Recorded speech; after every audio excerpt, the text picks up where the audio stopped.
Lionel, is that you? There, I think I got it.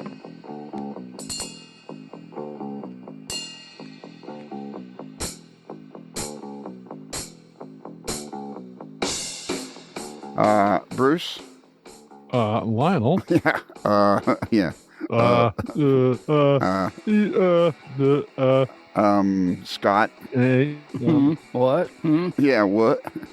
What? What? You got to project, Scott. We got to maybe turn yours up a little smidge again. You have a very soft... Scott's a mild-mannered guy. Yeah, you're a mild-mannered guy, and we need How's that? That's better. Okay. Like, we can hear you very clear. Soft talker, slow talker. Well, I don't care about the slow. I don't care about the slow part. I only care about the soft part. Oh, that part. Yeah, so that people can hear you when you speak in, when you jump in. You know, your voice needs to be there. Okay. Turn it up a bit more. All right. You keep turning it up till I tell you to stop. How's that? That's too much. Distortion. That's beautiful. You got to keep your microphone. You got to keep your microphone right by your mouth too. Yeah, I'm eating it. All right, turn it down a bit. How's that? Turn it down a bit now. Okay. Hello. There you go. How's that? Hey, Lionel, this is gold.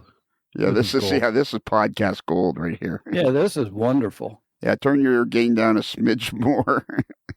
Oh my gosh. Well, we got to get it just right. Okay. Well, how's this? That's pretty good. That's good. All right. I'm going to keep it right there. It's locked in. There you go. Yeah, tape. Yeah, put a Sharpie mark on your nose. So I got a piece of tape I'm going to stick on it. All right, there you go. So anyways, you guys, to this podcast is really interesting to me because the fellow we're going to talk to, his name is Bob Zink or Robert Zink. I prefer Bob. And I met him a million years ago when Keith Thompson was having his surgery, and there was a backyard barbecue, and then I met him again at a not so happy event, and I always thought to myself, geez, that guy Bob guy is a really cool guy. I wish but he was in Seattle, and I lived in on the other side of the planet in Toronto, and our paths never crossed again. Are you guys with me? We're here. I'm writing notes and drawing diagrams as going along, man. Okay. I'm trying to. Yeah. This is sort of the transcript to go. There'll be some annotations and diagrams. And I think I'm trying to figure out who this guy could possibly be. There you go. There, your microphone's perfect now. Okay. So anyways, fast forward many, many, many, many years. And I always thought, geez, that Bob guy was so cool. I'd like to talk to him. And he's one of those guys that had really hip glasses and the whole 9 yards. And it's just one of those guys you want to know. And then I got to know his wife, Joey. And then, but then we interviewed Blaine Hatfield again. And Bruce, you had talked before about I had heard briefly people talking about this book about the Krause-Maffei locomotives. Yes. Somehow during podcasts that would come up occasionally, and it would, it was never sinking in. And then we talked to Blaine Hatfield. We interviewed Blaine Hatfield a little while ago, which was just played a month or two ago. And he said Bob was a close friend of his. Oh, wow. I know. Well, there you go. The cards all fell in place. And I'm like, you mean Bob as in the guy that wrote the book? And he says, yeah. And I'm like, please send me his email. Oh, so Bob's the guy that wrote the book. Bob's the guy that wrote the book. Holy moly. Literally, he's the guy who wrote the book. The book, yeah. Now I know who we're talking about. There you go. Now your microphone's perfect. Well, he got all excited. I'm not worried. Yeah, when he gets excited. He gets excited, he gets there. Yeah. We just got to keep him excited. There you go. Because believe it or not, Scott, people love your southern whatever it is. Yeah, your southern whatever it is. Yeah, but this Bob guy, I know exactly who you're talking about now. How do you know? I've read the book. Did you really? Well, I hadn't actually read it. I've looked at it. Do you have it? I do have it. Yep. Really? Yeah. Wow. I figured Bruce would be the one that had it. And how I have it is because of a buddy of mine had it, because he's a narrow gauge guy. Right. And he loves that kind of stuff. But anyway, go ahead. Well, these aren't narrow gauge engines. These are full scale engines. Anyway. Well, I know, but this is what the amazing part is. Keep going. All right. Move on. Move on. Nothing to see here. Keep moving. So anyways, that's who we're going to talk to. So let's get him into the studio, and then we'll just carry on from there. Bruce, could you go down to the green room and yes, certainly. Yeah. Oh, hey, you know something? Got a new light on the staircase. Won't smack my head anymore. So hang on. Here we go. I'm going. I should be doing Foley. I should be doing the Foley now. The staircase Foley. Footsteps up the staircase. Apparently, he found his way up. So. Yeah. Hold the light. Did I jump my entrance? Because you know. Yeah. Ooh. Okay. All right. That's okay. I stepped on the queue. I'm backing up and down the stairs again. I backed down the stairs. No small feat. That's too late now. Yeah, too late. You're in. You're in now, buddy. You only get one shot, and then go. Thanks for having me in the room. The green room was lovely. The little bowl was of candy, and he's the first guy to ever say that. Excellent. Yeah, you're the first guy. Did you? I hope you didn't eat any of the green shrimp. What green room was he? Yeah, where were you? That's what I'm wondering. He's not in the same green room. It was actually very, very dank, and there was a lot of standing water. But that sounds more like it. Yeah, that sounds more like it. So Bob, Lionel. Yeah, when was the last time we actually saw each other face to face? Face to face that I recall was at the sad event that you mentioned, which was a memorial for our friend Keith. Right. And there was nothing sad about knowing Keith, and it's not sad to talk about Keith, except that he's not here to make some kind of really intelligent, sly, under the radar wisecrack, which was absolutely his specialty. But I thought it was really appropriate that I met you for the first time face to face at Keith's backyard, or Michelle's backyard, because I had admired the work that you had done in that Model Railroader magazine there that those model railroaders read for quite some time. And so your name was giant. My name has about 3 inches of dust on it because my greatest decade would have probably been the 80s. And I left the hobby for probably 20 solid years after the mainline modeler era, which we can talk about if you like. But that was a wonderful period where I started writing for Railroad Model Craftsman by invitation of Tony Kester, right? And then kind of transitioned over to working for Pacific Fast Mail, the importer company. Okay, we're getting off. Nobody asked me to tell my story yet. No, yeah. See what happens. Yeah, but see, I had this this is the feeling I got from you when I met you those 2 times, and I thought to myself, no restraint.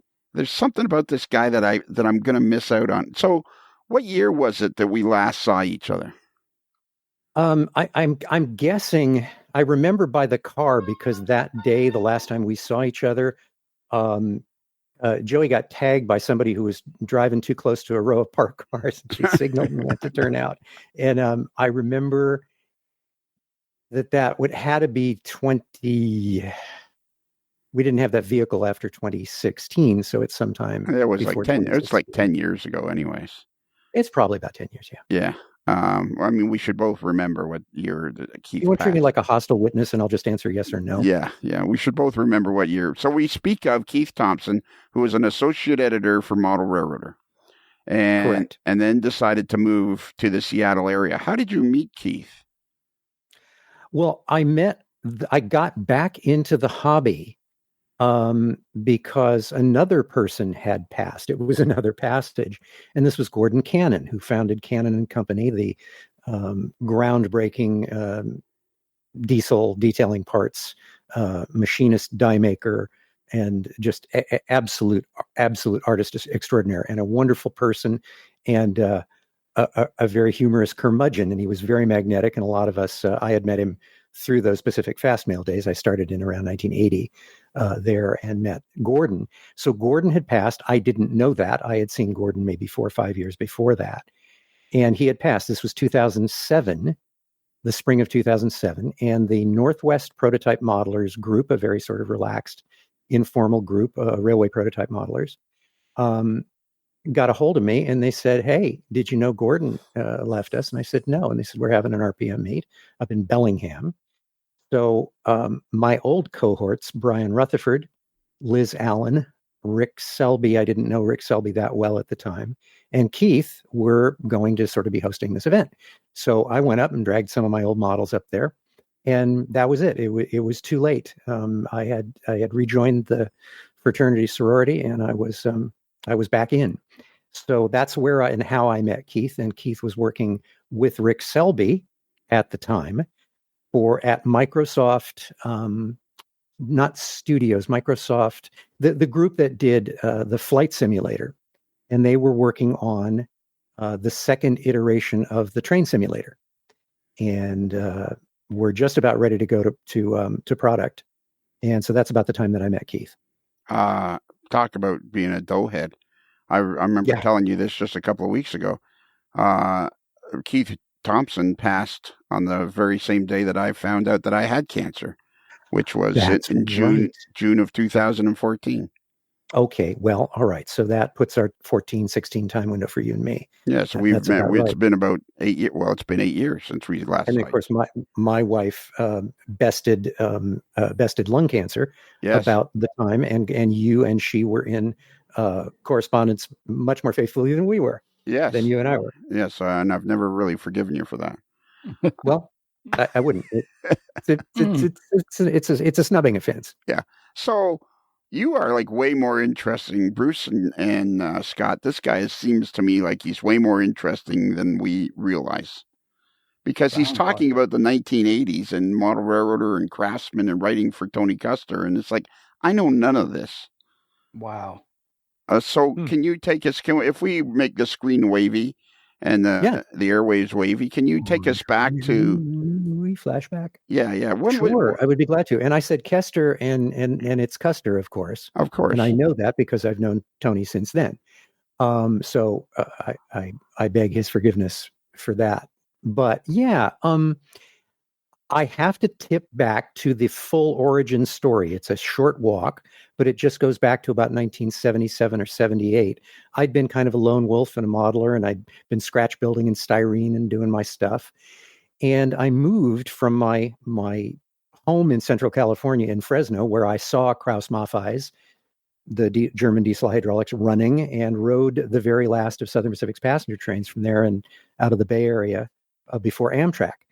And at about the Amtrak period, 1971, I would have been in my early 20s. No, I would have been about 19. So at that point, I left the hobby again. I went Amtrak, Schmamtrak, don't like it, sad, all my trains are gone, boo-hoo. I give up. So went off in a different direction.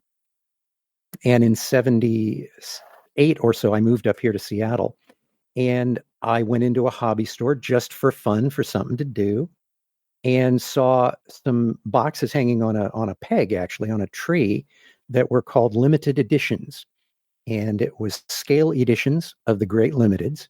And it turns out those Great Limiteds were my Southern Pacific daylight trains. And these were kits out of extruded aluminum and silk screened acetate window strips that would build up if you had the patience and could, sort of hold out for some extra parts that you were gonna find and source somewhere else, or make them yourself, into authentic Southern Pacific daylight cars in proportion, in detail, in the most perfect fluting that's been done ever since or before, the most perfect Pullman standard fluting down the side of the car in profile.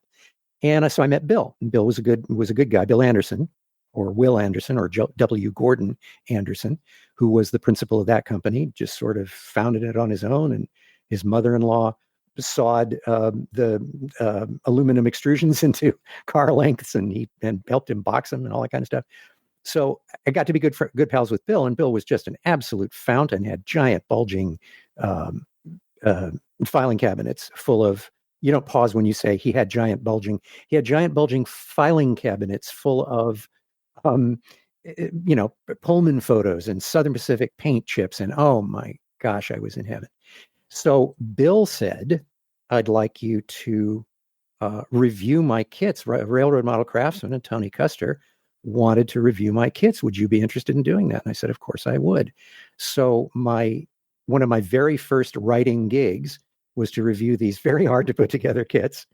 And I essentially used them to kind of scratch bash a car into far more than Bill probably imagined his kits, would take you. But that was always me. Right. Nobody asked you to do that, Bob. And I noticed that you did anyway. So that's really my motto. How did Tony and you meet then? Tony and I met because Bill introduced us, and I talked to Tony on the phone while he was still he was still working for Bell Labs, I think, out of Indiana. Right. Is that right? Yeah. And I had, read his stuff about his fictional railroad and all that stuff, and I was a big fan. So we got to yakking, and we yacked on the phone. Sometimes I would ruin his productivity for 50 minutes, and we were just having a ball. And so he asked me to write a few more product reviews, and then I did a feature in that magazine that was in the late 70s and early 80s that was called Protofile. And what it was kind of the first kind of a breakthrough for the big mags, which were essentially Model Railroader and Railroad Model Craftsman.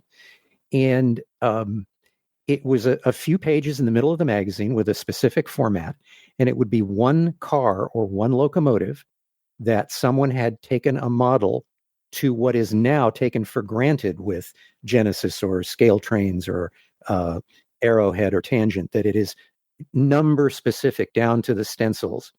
And someone had taken a model to that level and written about the prototype, exactly why they followed, what they followed, and how they did it. And so I did that. He invited me to do that, and I did it on a Southern Pacific passenger locomotive, an F unit. Right. FP7 and F7B. I did it on a Southern Pacific passenger car using Bill Anderson's kits. I think a couple of those, actually. And I probably had a couple others along the way. And about that time, that kind of was a calling card. And I walked into Pacific Fast Mail at some point, actually trying to help Bill Anderson do brass castings for these passenger car kits.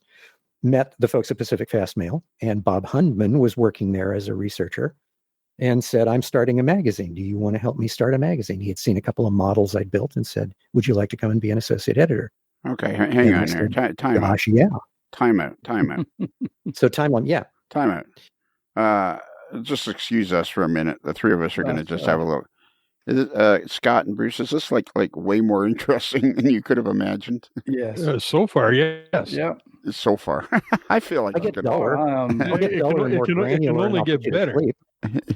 It's like this walk through the history of model. And I remember the column he's talking about RMC, because when that came out, that was pretty cool. And look, somebody's actually modeling a specific car. It was like, it was groundbreaking because nobody had really done that before. I remember that too. I do remember it when you said it. So then Bob Hundman, I remember that name because he was the mainline modeler guy. Yeah. And then, so you ended up going to work for him. Yeah. I mean, he was building up this magazine, and I think MR and RMC had circulations of 90 or 100,000 at that time. Let's say 1980, to put a stake in the ground. And Bob started, I think the first issue was 1980. So Bob's idea was to make sure that pictures basically covered a whole page, that you had full 8x10 coverage on an 8.5x11 magazine page, or whatever the magazine proportion was. And his idea was the best drawings. He was one of the people who did the best line drawings of railroad stuff. And to just basically have it be the prototype source for mainline modeling. If you wanted to know where the pipe went on that pump, Mainline Modeler was going to be the magazine for you. And so I kind of dug that stuff. I mean, I was a nearsighted kid, right? I couldn't see anything 6 inches from my nose. And so when I'd go out, congratulations, I know how you feel. Yeah. So when I go out to see a train, I'm looking at the details. The big picture is bright colors and, vague shapes, but I'm looking and saying, like on the Krause-Maffei, for example, those German imported diesel hydraulics from the 60s, I would look at the screw heads along the entire hood and go, all those screw heads line up. They're all vertical on the hood and they're all horizontal along the frame. And that's what would stick in my head. Or where a Waukesha ice engine air conditioning, plant was underneath the passenger car, and how the belts would hang off of it. So when I'd do the little junk underneath a passenger car that I would build, I'd make sure there were little droopy pieces of wire, because to me, you could have every rivet in the right place, but that wasn't the point. And I would count the rivets, and I could tell you how many rivets there were, but that wasn't the point. To me, if some junk's hanging off, then I'm going, well, I buy that. There's a detail. It's kind of like, I do have a background in the performing arts and film and television. And, I got into that after I was a train guy and after I was a train goober, as Rick Selby, Keith's friend, calls it. And so showbiz was always the point to me, that we are making little models of showbiz. They've got electric motors and big fat couplers with springs on them. They're not accurate down to that level, but we know how to take your eye so that it tickles your brain to think it's looking at a real train. To me, that's the gig. Yeah. So everything I tried to do, like I say, it's close enough for showbiz. Well, yeah, And exactly. if that means counting rivets, fine. But the idea is the rivets are there. That's the point. What people don't realize, I think, is model railroading is more of an artistic venture than anything else. That's a really, really good point. That's a super good point. And I think a lot of model railroaders probably don't fancy themselves. We all come from such different backgrounds. There's white and blue collar. There's so many places that we've come to for the fact that a train somehow moves us, whether it's a little one or a big one, that somehow we're interested in that stuff. And I think that a lot of people who are really artistic by nature and what they do with model trains don't think of themselves as artists, but we are. We're artists, we're artisans, we're craftspeople, and we're storytellers. Yeah. And we do all those things, and it's legit to say we do all those things. And I think Robert Meinheim, is it Robert? What's his name? Yeah. Lance Vindheim. Yeah. Lance Vindheim. He's got the book called The Art of Model Railroading. Yeah. And model, as you say, model railroading is an art for whatever reason. And Lionel and Scott and I have this discussion with many. He's like, what is it attracts people to miniature trains and holds their interest for many a lifetime hobby once they get into it. Yeah, absolutely. I love the term artisans. That's really what we are. We're artisans. Yep. Yeah. We know how to use materials. What was that? What's that, Scott? Yeah. I say that's probably the best way I've ever heard that actually put. Yeah. I mean, if you, Robert, Bob, can I call you Bob? Yeah. Can I call you Steve? Sure. Darlene works as well. No. If you saw the work that Scott does on his layout, you would be absolutely blown away. I mean, Scott is, and I hope I get to. Scott is for every. He typifies the artistic side of model railroading. I don't know about that. Absolutely. Absolutely, Scott. You're being too modest. Your work you're showing us on your Facebook page is absolutely outstanding. Well, I appreciate the. See, I think we all feel a little bit like we're geeks in the closet sometimes. Yeah. I think if we ever got made fun of, or if we ever were slightly embarrassed that somebody opened the door and saw that stuff that we have in our, in our spare room in our basement, or watched our kind of nerdy appreciation of these things, I think that you tend to want to travel in safe groups, Yes. But wow, there is such amazing. Yep. Yeah, there's such expression, that the great modelers, and I really look forward to seeing your stuff, Scott. Oh, that's what it is. Scott is just a I had a chance when I was a kid to go into John Allen's basement, and I don't know if John Allen even you really on the radar anymore. But when I was 16 years old, we took the Del Monte, the Southern Pacific Passenger. All right, time out. Hold on, wait a minute. This is getting better by the minute. See, and this is exactly what I thought when I met Bob 9 years ago. It would have been 9 years ago the first time I met him. Okay, 9, yeah. And this is exactly what I thought. This guy is way too interesting to never see him again. And it was just crushed. It just crushed me to thinking, because he always seemed like you were much more of an intellectual than I was. I'm the guy, and you're the intellectual guy, and I was always thinking, how could I even carry on a conversation with this guy? No, because you are an exuberant, you're an exuberant loudspeaker for and I don't mean that your volume is excessive.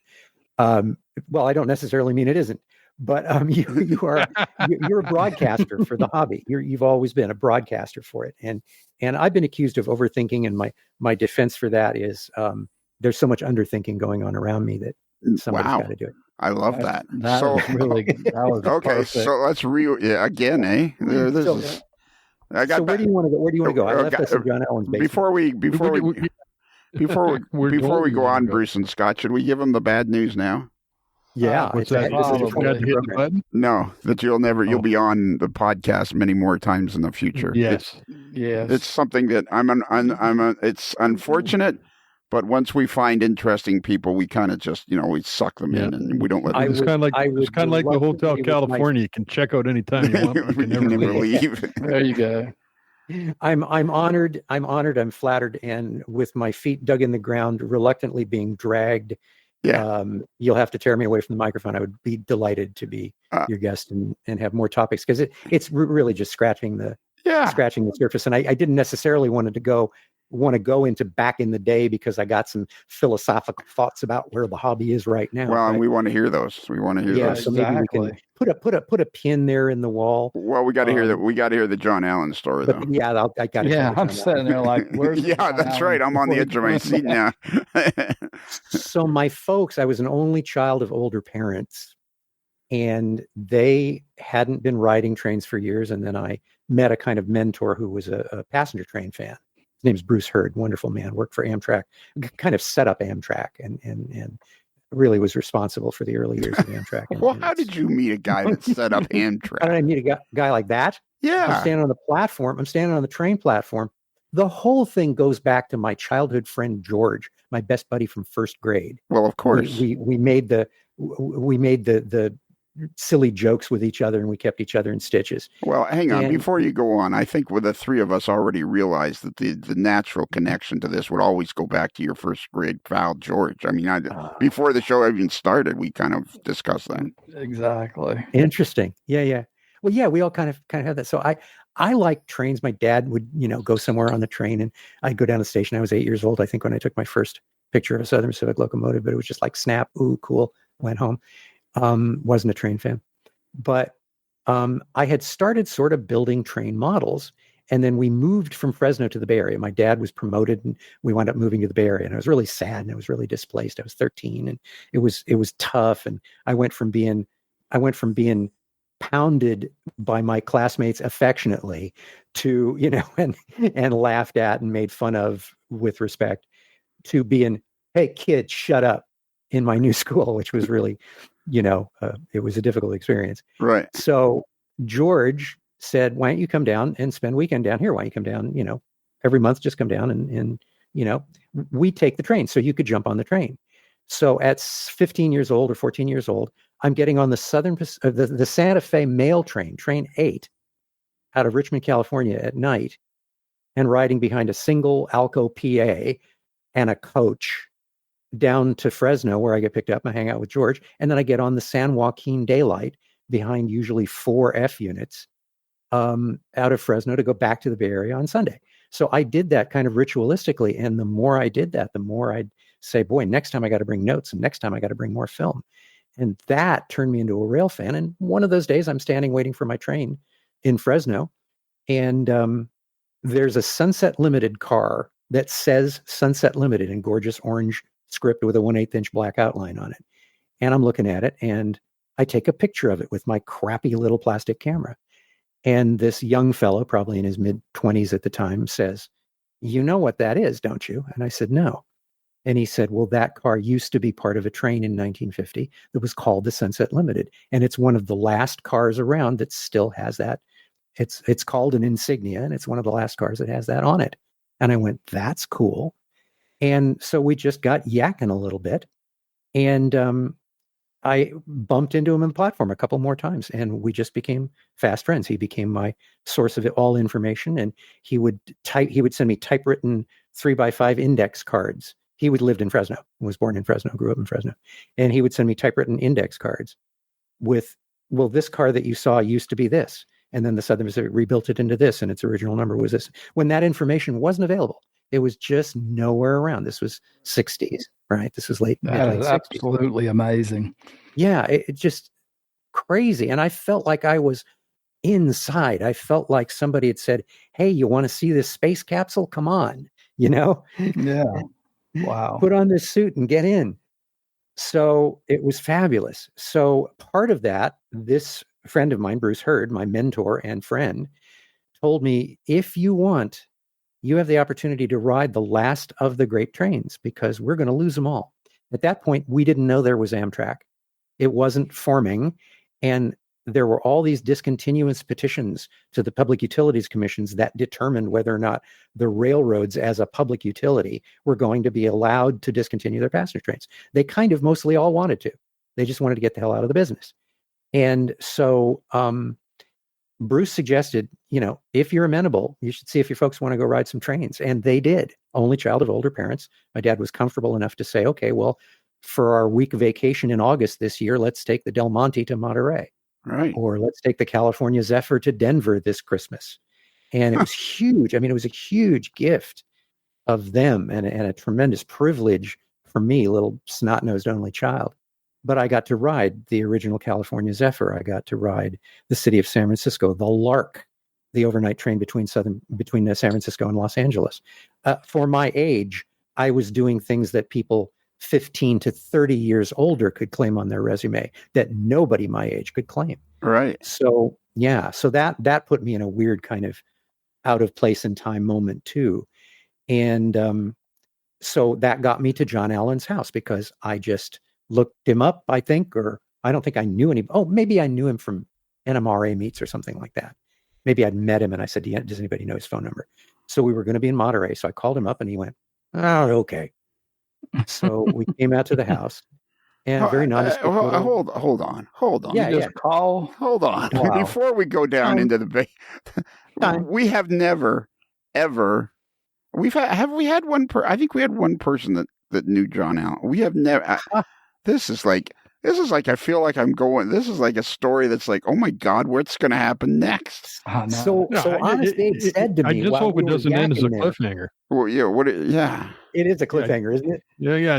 Tune in next time when we find out what happened. So you're 16 years old. When I was talking to Abe Lincoln and he was signing the bill for the Transcontinental Railroad, he said, So you're 16, you said, when you went to John Allen? I was probably 15 or 16 at that point. And I was already building models that were at kind of this, I was struggling. My skills weren't all that good, but that didn't stop me from gluing everything I could onto it, distressing things, weathering things, right? But I guess the point, so I brought along a model of a Southern Pacific passenger car. Hang on.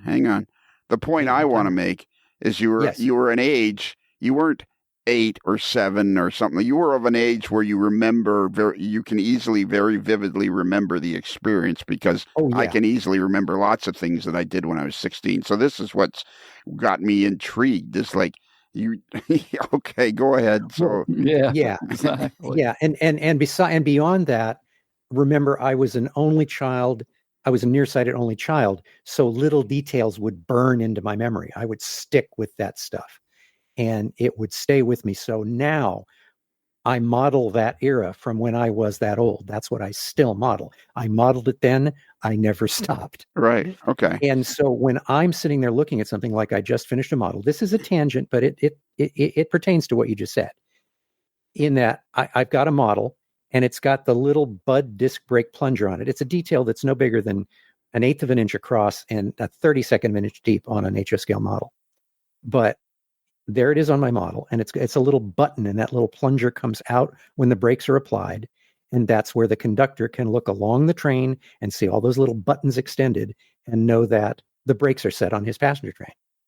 And then they go pss, and they retract when the brakes get released. So that model, that little tiny ridiculous detail, right, is essential for me because I watched them work. So I've got this little model, and here's the deal. Somebody will look at a photograph and put it in a commercial, let's say a brass, limited edition model. And there it is on the model. Rapido is doing it on their new slumber coach. There it is. I know that they were always painted butter yellow. And I paint them butter yellow on my model, along with the little handle that you use to fill the water in the domestic water tank. That's a piece of information that maybe you can get from one photo if you look and you know where you're looking. But I totally remember it with accuracy and reliability.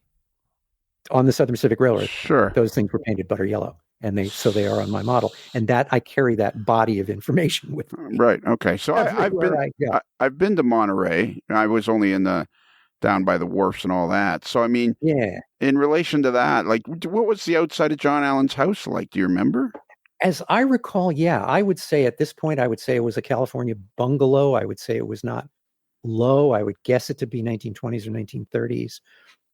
Probably a 2-bedroom, really modest, pitched roof and a little porch, windows on either side of this little porch and on a kind of raised lot. So you kind of walked up, right. I think, little steps into it. And you come into the living room. He was a commercial photographer, right? Right. That was his job, his gig. So you come into the living room.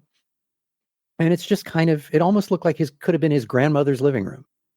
And it just was nondescript. It was a living room that wasn't lived in, but it looked like an average person's living room in an average house. This was 66 or 67. So it was a little behind the times. It was a little more out of the 30s or the 40s. Sure. But anyway, so he said, well, you want to come down and see the railroad? And I said, sure. And of course, John was a very, very large man. And so we went down this very narrow staircase, and he barely fit down the little narrow staircase. And we got down, and this basement opened up like, well, the house couldn't have been that large above it. This was like going to the underground bunker of the Strategic Air Command. Right. It's underneath some tiny little shack in the middle of Kansas, right? Yeah. And it was staggering. I mean, this empire, just extended as far as the eye could see. It was like life. It was crazy, wow, accentuated like Disneyland, right? I mean, the closest thing I could say is it was like the Magic Kingdom. And there was, I think, very famously a large support pillar that he couldn't remove in service to the railroad. So he made a mountain go all the way to the ceiling, right? Right. And so that's kind of at the center of it. But I looked and I went, oh my gosh, there's the roundhouse I remember from old model railroaders. And, and there's the mine, and there's the all these little things that I remember, because in the 60s, when you're kind of familiarizing yourself with the hobby and you get a chance to get old model railroad, old MRs from 50s or earlier 60s, you're reading all that stuff, and he was all over it there. He was exactly. He was the guy, one of the patron founders. As an aside to your story about the posts in the basement, apparently he did remove one over near the stairs, which caused the floor to be somewhat not so stable up in his living room, and there was the word is that there was an area where that people would not walk because there was some concern about the thing collapsing. I vaguely remember that, and that's probably why the living room was so uninhabited. It really looked like it hadn't been touched for 20 years. It's off limits. Yeah. That's so how was it, like an afternoon kind of visit, like an hour long visit? Yeah. We really, I didn't spend more than an hour there. I think more than an hour, 45 minutes. But I said, would it be possible? Would I have your permission to set my car down on the gory and defeated? And he said, yeah, sure. He's kind of a gruff guy. And he said, yeah, sure. So I set down this model of a much rebuilt Southern Pacific passenger car. It was a daylight car that had been stainless steel reskinned, and it was a Craftsman kit from the 60s. And I had, hammered on it and used needles to represent rivets along the roof, which was a piece of, northeastern wood and all that kind of stuff. Anyway, and I set the thing down, and he looked at it like, what in the world is that? What? Okay, if that makes you happy, I guess. And I didn't have a camera. If I'd had a camera, it would have been a horrible out of focus, photograph. Yeah. But I set this model down and set it down on the rails with the red ball die cast metal trucks, which were old when I was 16, and set it down. And that was like, wow, it was an amazing experience for me. I could paint it from memory, as the saying goes. No, for sure. And so he he ran some trains for me, and that was it. And we left. And I just thought that was privilege. I was really amazingly privileged to do that. And the button on this story is that I'm sitting looking. If I look to the right, I am very fortunate to have known Chuck Stead and Ed Krasinski, who were the principals of Union Terminal Imports. And Ed was a crazy SP fan for this era. And they made brass models of the cars that I rode on to go see my friend George. And I have a brass version now of that same car that I built in 1966. I don't have that car anymore, but I have this brass version of that car now. And I look at it and it's like, there are circles in model railroading. There are ways where the circle gets reconnected. And for me, looking at that car on my shelf, I totally remember going into John Allen's house. And that would have been, like I say, 1966. Yeah. So that's 12 years ago. Would it be easier? Do you think it would be easier? And Scott and Bruce, I'm interested in your opinions on this. Do you think it would be easier to ask him who he hasn't met in the hobby? That might narrow it down. No. Here's the thing. I was super lucky. Like everything else that I've done, I do a thing to some level of depth. I say that my life is sort of like drilling core samples. I have a really deep resume of this little bitty 1-inch sample of certain things. So I've been in a hit television show. I had a speaking line and a punchline in a CBS TV show. We had Northern Exposure up here for like 5 years or something. Oh, great show. I got to be in that show. It was a great show, and I got to be in it. I got to be one of the bearded Alaskan guys, and I had a punchline in 2 episodes. So I've done these things, and I knew a smattering of people at a certain time, mostly out of the Bay Area of California. So I met and sort of knew Cliff Grant. I knew Gordon Cannon. I don't know. I mean, I've known Fred Hill, the original Whistle Stop, since way back then too. Yeah. So I was all kind of anything that was involved with the brass racket. I knew of those guys or talked to those guys, at least on the telephone, sometime during the 80s. So that would be, Tom Marsh from Overland, and that would be, anyway, that sort of crew. And I was there at Pacific Fast Mail when they were developing the second sound system. So I knew the developer of Sound System 2, and I actually demoed a diesel sound system. All right, hang on, we'll get back to that. Yeah, we'll get back to that. Anyway, like I say, wow, the oh my God. The threads and the tangents will go on forever. Ask me a question. Okay, so let's get back to. We'll have to make sure we get because I'd love to ask you this question right now. Bruce, should I ask him this question now? Go for it. Scott, should I ask him this question now? I think you should. All right. This is a question I like to ask everybody.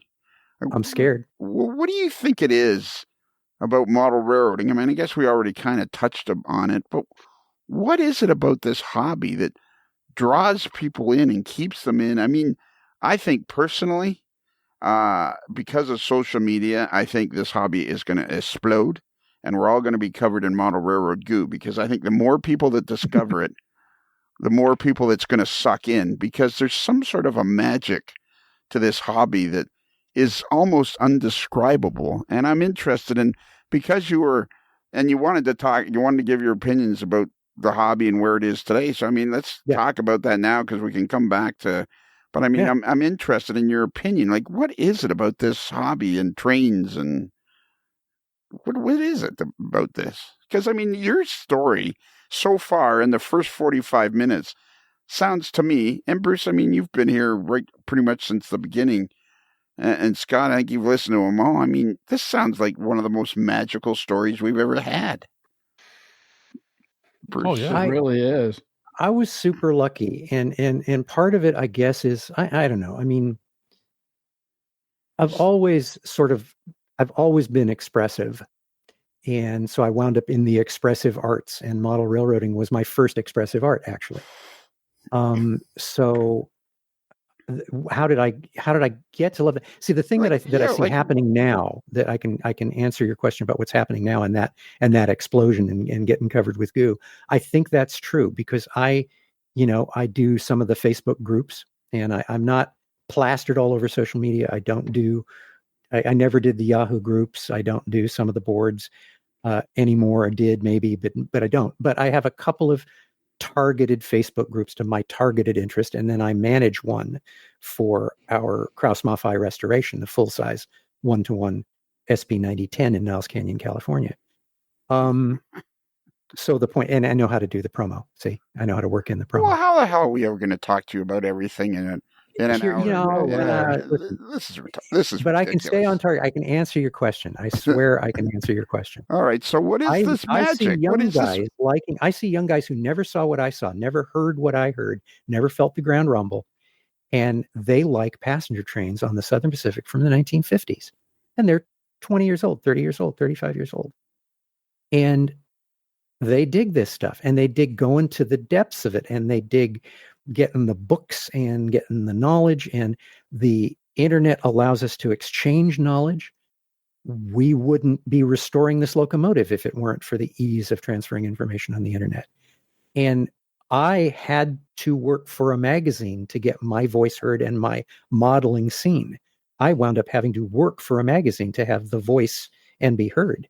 And now you click a mouse, your voice can be heard, your images can be seen, you can develop a following, and people can go, hey, this guy's a really good modeler, or this woman. And so it is the best time to have a narrow pursuit. Why do we like trains? I have a theory about that, and it's separate. But it relates. I think that trains, when they're little, we can create a little moving empire, and it's just fascinating. We like clockwork. We like little jack-in-the-boxes. We like little, nutcracker scenes. Anything that's animated is charming. Any kid is drawn to that. It works. Look at that. It moves on its own. That's fantastic. Trains take us somewhere. They're big. They shake the ground. If we get to ride on them, it's a physical, visceral experience. So I think all of that in little trains all kind of comes together. And if you can help paint a picture and tell that story for somebody else, or just for yourself, I mean, model trains allow you to get an 80-foot, 210 thing into your apartment, and your brain thinks it's looking at that, and you can bring it home, and you can make it move when you don't have the access. So that's why I think we like model trains. I mean, I think they're little animated things that any child loves, and any grown-up goes, that's really interesting. I mean, I don't know necessarily what I'm looking at, but boy, that's interesting. Right. Yeah. Years ago, we get to follow it into these little details if a mind goes to that. Yeah. Hang on. Bruce was going to say something.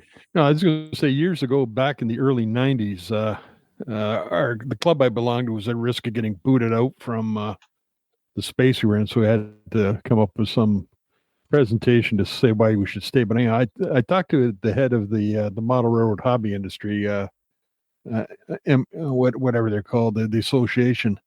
And I had a nice conversation with this gentleman for about close to a half hour.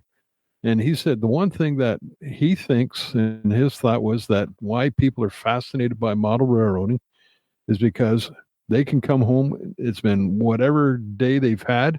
They can go down to their layout, and then they're in control of their own world. And that's all that matters. Nothing else matters. They have control of that world. They created something they have say in how it works and things like that, and can forget all the troubles of the day by transporting them to their own little world. Yep. Absolutely agree with that. And you know what I'd add? I'd add to that, or amplify, and I'd say part of it is, so much of model railroading is the vision, is what you want to do and are thinking about you're going to do, or the thing that you want to get next, or the thing you'd like to do next. And so much of it is happening in your imagination. And that keeps us alive. That is what keeps human beings alive, is the thing you want to do next. And you get to do that because exactly like you said, you can come home at the end of whatever day where you're doing something that somebody else is expecting you to do, or requiring you to do, or you just couldn't get to it. And then you get down and you can control this, but you also can control how you think about it when you're not actually down there running trains, or you're not actually in your train environment. You can think, man, I really want to research this, or I'd really like to get this book, or I'd really like to man, I hope they come out with this because I've been waiting for that for a long time. And that keeps you alive. It just keeps you energized and active, and your brain's always working and you feel good about it. Model railroaders live longer. I think so.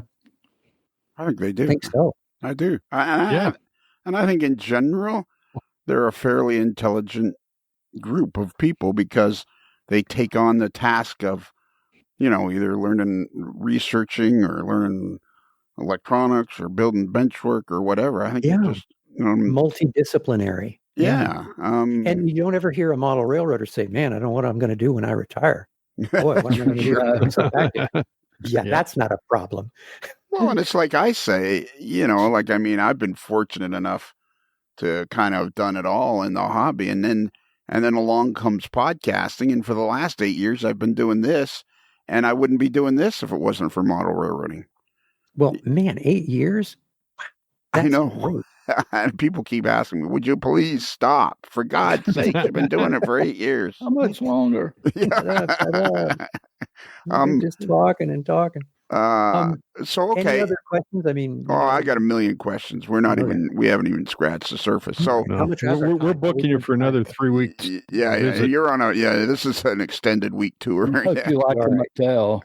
Yeah. Literally, how much time do we have? We literally, the network is very tight on time, but I would say we now have about another hour to 45 minutes to an hour. Okay, that's great. Yeah. I won't feel so. I was starting to feel a little bit guilty for tongue wagging. No. And now, of course, no. Wait, I'm the guest. The longer you're on, the more it costs you. But I can talk. I'm the guest. Yeah, well, you can talk for sure, but it's just I'm sitting in the armchair. I could get the stool if I wanted the little stool. It's how much. Yeah, it's how much your bank account. In it. It's how much your bank account can handle it because of course you have to send us a check to get this broadcast. There's a little. Okay. It's a kind of like public access TV. Only you got to pay. It's a very so. We got the thing where they told us our car warranty has expired. So what do you think of modern model railroading? And we're going to have to go back to 1980 and pick up at Mainline Modeler. But what do you think of model? Man, you've seen it all. You have literally seen it all. I have a great story about being in Al McClellan's basement at the end too. But wow. You've seen it all. You've from John Allen to today. Where does the hobby must just does it feel like it's, to me, it feels like it's just absolutely exploding. Well, yeah, it does. I was gone. Remember, I was gone from about 86 I was gone for about 20 years, and that was 86 to 2007. And in that time, that's when DCC happened. That's when. This is a limited and narrow area for many in the hobby, but that's when brass got real good and crazy, and brass really exploded in the late 90s and early 2000s, and I was gone for that.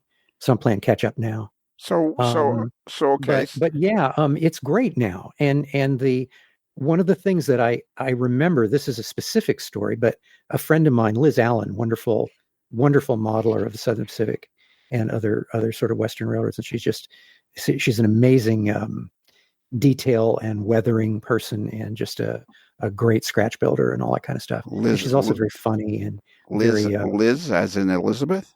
Elizabeth Allen. Oh, and where is she? Where is she?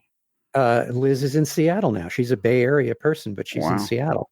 She and so she's working for a prominent government agency. She's a scientist. She's an environmental scientist, and we like to say she's the curmudgeon in our circle. She's really funny, and she's got a great sort of attitude and eye for things. But she's a fabulous model builder, and one of the, I don't remember where I went with this story now. Oh yeah.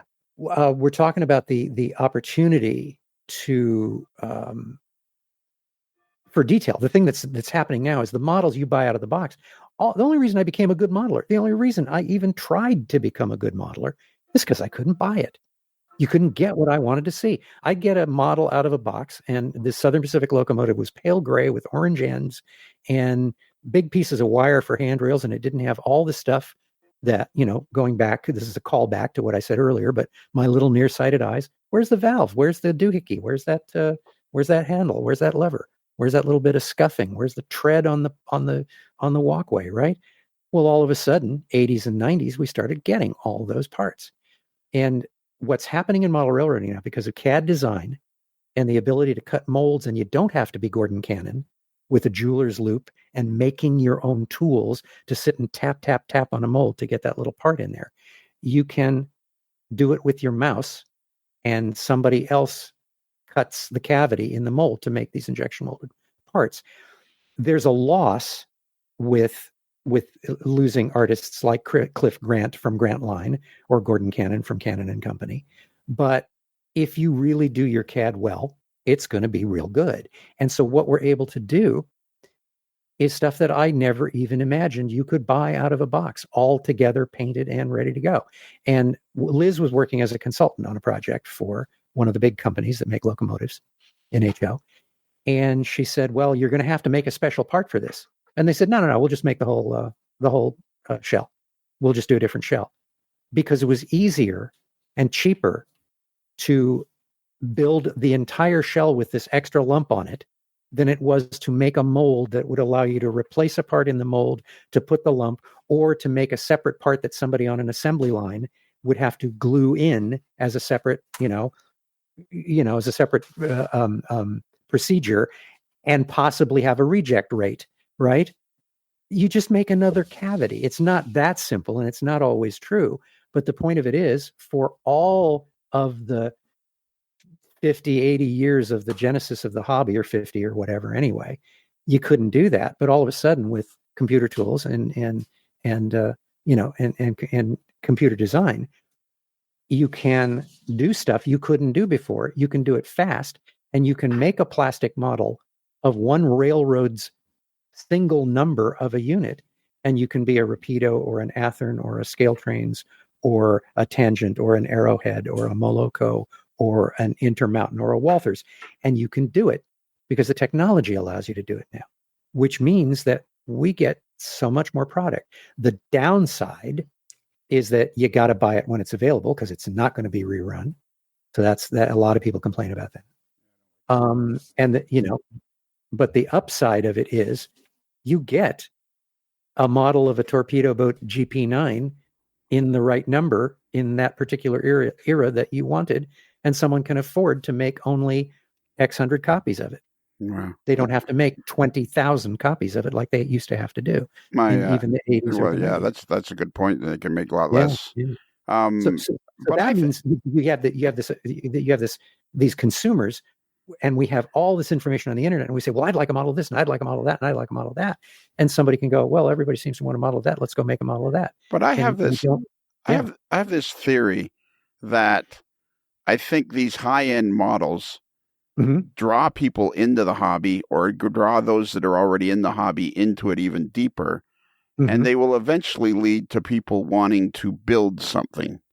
They will eventually lead to people wanting to, like I can see, I would love to have an Atlas GP7 from the early 2000s, where the handrail, those steps, or the handrail, the steps to go, the grab irons to go up the front are molded on, and you would shave those off with a razor blade and put on your own and stuff. Like I would love to return, and I think some of these really high-end models are sucking people into the hobby. And when you get into the hobby, eventually you're going to get the urge to build something. I think we're seeing it. I think it's true, because if you look at like the specialty Facebook groups, that's what people do. But here's my theory. I don't know if I'm the example, but it's my theory about that. I don't think you're ever going to see most people presuming they need to build something.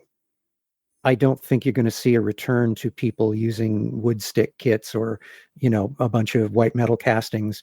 That's how there are some people who still like to do that. There are people who will post on Facebook, this is my latest resin car that I've built up. And, to me, I don't know. That's not my idea of a good time. But here's my theory. The better an average obtainable model gets, the quicker you can make it yours by putting a few details here, by changing a few things there, by weathering it. The quicker you can do it. And the less basic stuff you have to do as a builder. So the more fun you have is like icing the cake. You don't have to know how to bake, and it didn't collapse in the oven. And you just get to do the frosting, put the candles on it, and the sprinkles. And yet I have two friends. That is awesome. I have two guys that I know very, very well. I call them friends. I don't know if they'd call me a friend, but Bernard Helen, who has a company called Mini Prints, where he sells 3D models, 3D prints, and I mean his business is just absolutely booming. And then another fella in New York who has JL Innovations, and I mean he sells all kinds of selling detail parts.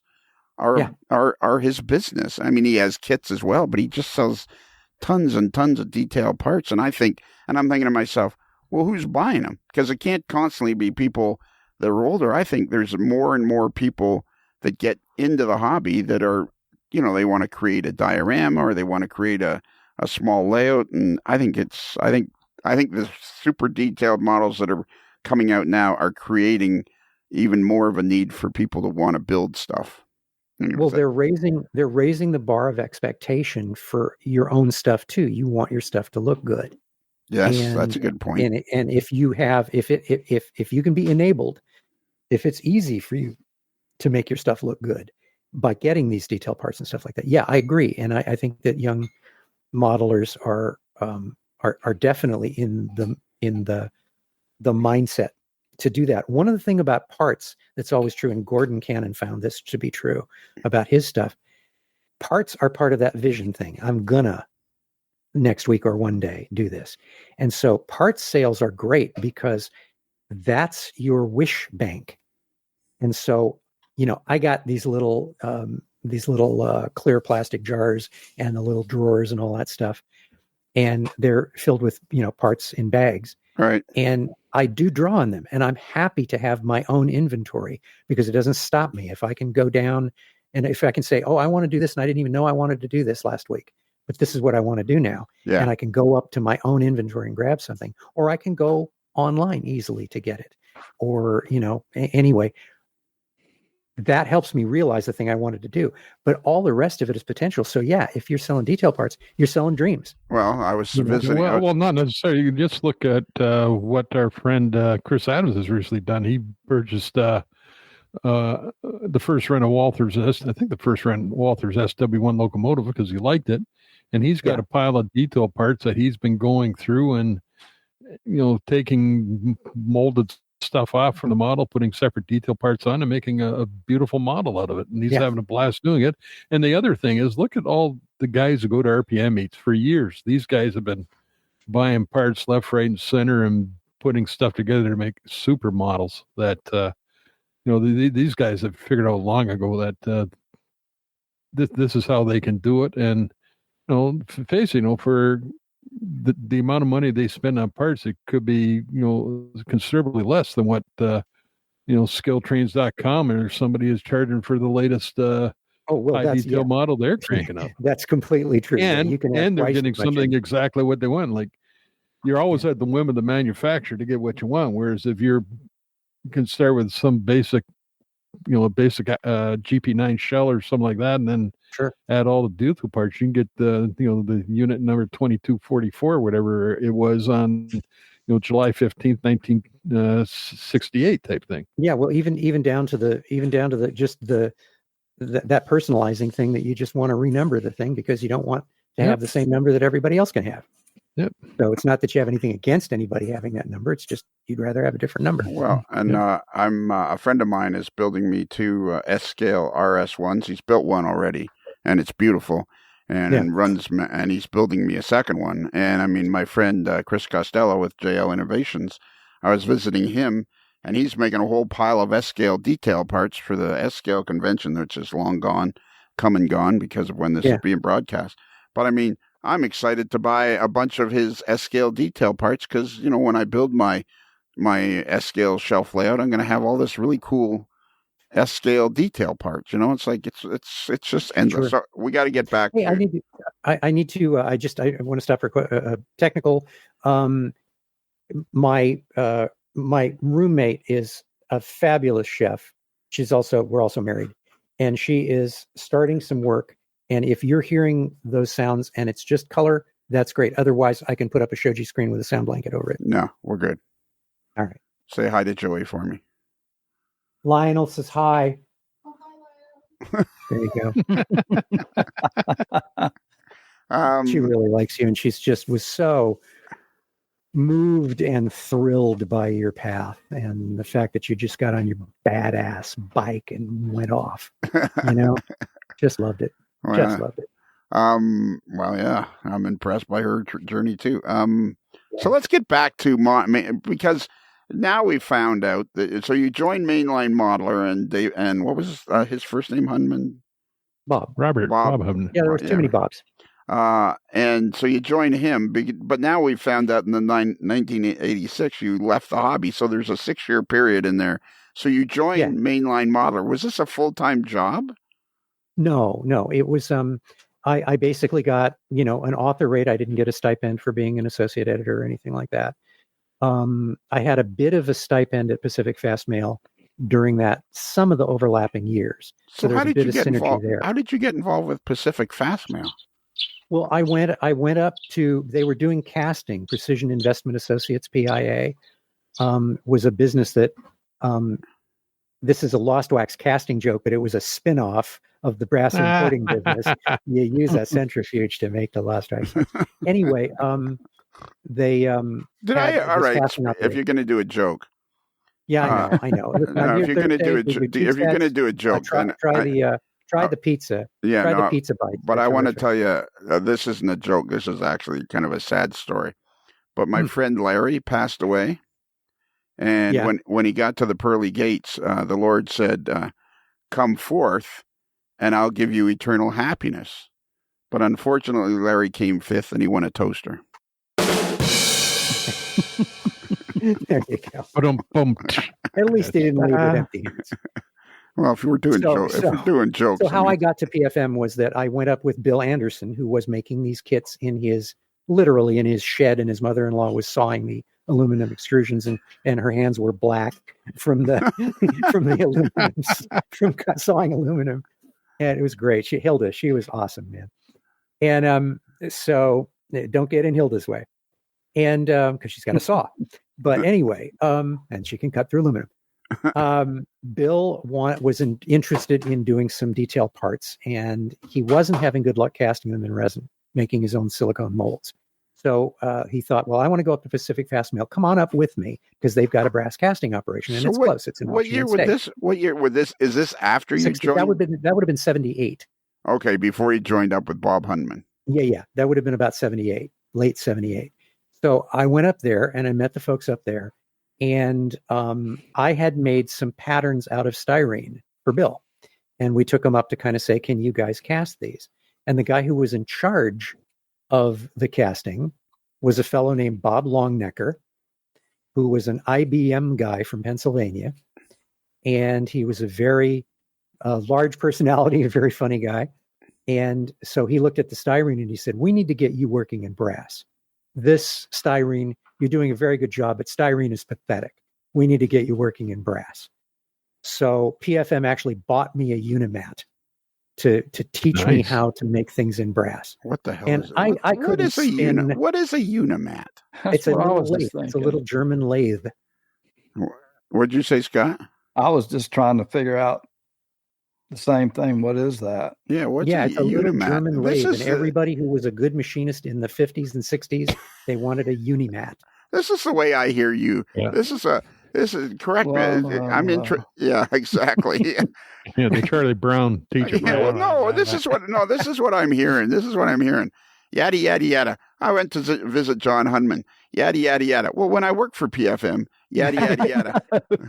I was an associate editor at Mainline Modeler. Yada yada yada. It's just cheap name dropping. I was writing for Tony Custer.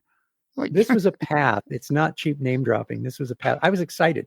I was like, you got me. You gave me the keys, right? I got the keys. I was still a kid. I always thought of myself as a kid. Still do. I'm still a kid in the Southern Pacific Historical and Technical Society. But so at least they treat me like that. No, I didn't say that. This is recorded. People will hear this. No. Anyway. Nobody's listening. Nobody's listening. Yeah, Yeah, we have it. We're say? looking for a listener, but we haven't filled that. What was it? Yeah, what was it? Who is that always says that? Oh, that was Craig Ferguson in his show. He said, "Don't worry, nobody watches the show." Yeah. So, well, how do you know I didn't say? How do you so know? I went to Pacific. Wait a minute. Can you hear me? But You got to turn your volume up. How do you know Craig Ferguson didn't steal it from me? Oh, that's true. Actually, I turned my volume down because I didn't want to get feedback. I thought I was going to be able to monitor this on my headphones through my little thing, and I just couldn't patch it. Well, you're going to get feedback. You're getting lots of feedback now. Yeah, right. Thank you. So how I wound up at Pacific Fast Mail at one of the original importers of handmade brass trains was nearby. I lived just south of Edmonds, so Washington, where they were. So we just drove up. Bill was in the outskirts of Tacoma, and I was in north of downtown Seattle, and Edmonds is 20 minutes north of. And this Seattle, is 1978. 78 or so, yeah. So how did so you? We just go up so all right. So in like 1968, 67, you're 16, riding around on trains. You meet up with John Allen, and drinking now it all in. Yeah, and 10 years later, you're now in Washington. How did you end up in Washington? My education. I have a degree in theater by default. But I did plays. Of all the things that I was looking for a little nearsighted kid who, is basically extremely shy, pathologically shy, but really likes an audience from time to time. And I went, wow, the theater, that looks interesting, of all the other things that I could be doing. So I wound up getting a degree in theater arts. And I wound up being an actor on stage. And I wound up auditioning for a league of theaters in the United States, where all the theater I went to Chicago, and all of the regional theater directors were there. And you'd go up and you'd do your piece. Hi, I'm so-and-so from so-and-so, and I'm going to do a piece from Shakespeare, and then my contemporary piece is from blah, blah. And you do your 2-minute audition, and they say thank you. And then the school bell rings, and you go and interview people. Well, what do you want to do with it? So I got a job to come to Seattle to do children's theater in a bus and truck tour out of Seattle, Washington. And so I moved up here for a 6-month contract. I got my union card, so I became a union actor. I got my equity card and 6 months of a salary. A what? And so I built trains in the off hours and did that and loved it. And I had some downtime when there weren't shows or it was Monday. And you never left Washington. And you basically never left the Seattle area. Well, I was coming up for 6 months, and then look what happened. So yeah, so it just kept working out. What I eventually transitioned to doing radio and television broadcast commercials, narration, and writing for that medium for corporate communications, for the so-called industrial communication, or I narrated the video manuals for John Fluke multimeters. I narrated for Boeing and Weyerhaeuser. I can tell you how to use the batch digester. I was the online instructions for Microsoft Office for years and years. Click next to go to the next lesson. And, all that kind of stuff. How to get out of your inbox and into your day. So that's what I did for a living. Wow. And, or because right now at the Bon Marché, $39.95 buys you more than you think. So that kind of stuff. So I had some time. All right. So we got to really quickly. Yeah. What happened in 1986 that made you leave the hobby? I burned out. Oh, I burned out, and I met somebody. I burned out, and I met somebody I wanted to hang with. And I had burned out on writing. I had burned out on building models. I had burned out on the time. I had climbed a mountain. I had scratch built this. I had photographed that. And I just got to a point where I went, I've kind of done that. I don't fancy continuing doing that. I may have done, I kind of have done that. I did that once before, about 71, 72. I got out of the hobby and didn't get back in until the American Freedom Train brought 4449 around the country. And I went, oh, yeah, I remember. I like trains. So I was kind of out for 5 or 6 years before that. So I kind of get to a point. I used to restore old cars. I did it for 10 years. I was passionate about it. I would go everywhere and do, everything. I kind of do it all in my garage and, with rattle cans and, turning wrenches and lying on my back in a cold cement slab. And then about 10 years into that, and I was going to move and couldn't take the car with me. And I went, I did that. I really enjoyed it. That was fun. Okay. So, so that's kind of what happened. So I kind of just quit, and I kind of went with this person. And then I got into a little more into my broadcast world and a little more into playing guitar and a little more into this and a little more of that. And I just didn't do trains. I just went, yeah, that's nice. And I'd get a model railroader magazine at Christmas, or I would ride a train and enjoy it. Okay, so let's get to the one thing I want to cover before. Can we get to the point with this, Lionel? No, yeah. Can we not get to the point? What about this? So this book about the Krause-Maffei, you say Maffei? Yeah, Maffei. Maffei. When did you write that book? When or why? When? 2013 was the creation of it. And you got back into the hobby in 2006. Seven. Yeah. The thing that happened, because I met Keith Thompson and Rick Selby and Liz Allen again and Brian Rutherford again at the RPM meet in Bellingham in 2007. The thing that happened is, a few months later,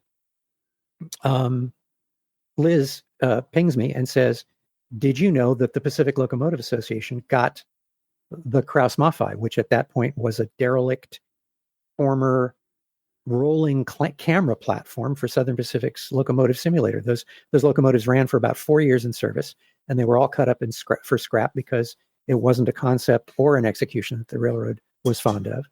And they cut them all up except for one. They put a big old nose, like an old sound camera enclosure from the Ziegfeld Follies, and pushed it around to make the out the window background plates for a locomotive simulator that was based in Southern California. And the thing was a full, what is called 6-axis fixed base simulator, meaning it was like a flight simulator. It was made by the same companies, or the design of that simulator was done by an arm of McDonnell Douglas.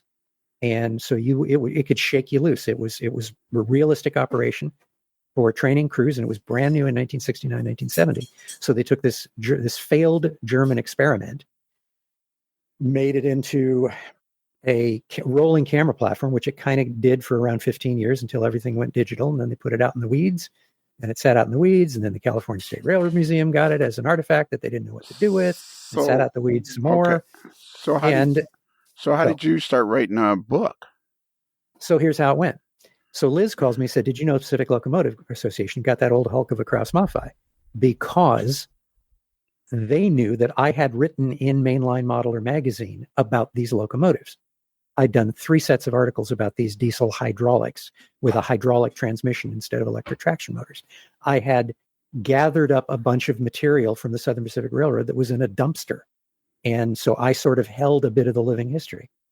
So, and I'd also gone to a scrapyard with my dad and gotten a chair, an engineer's chair, and a number board and some various parts.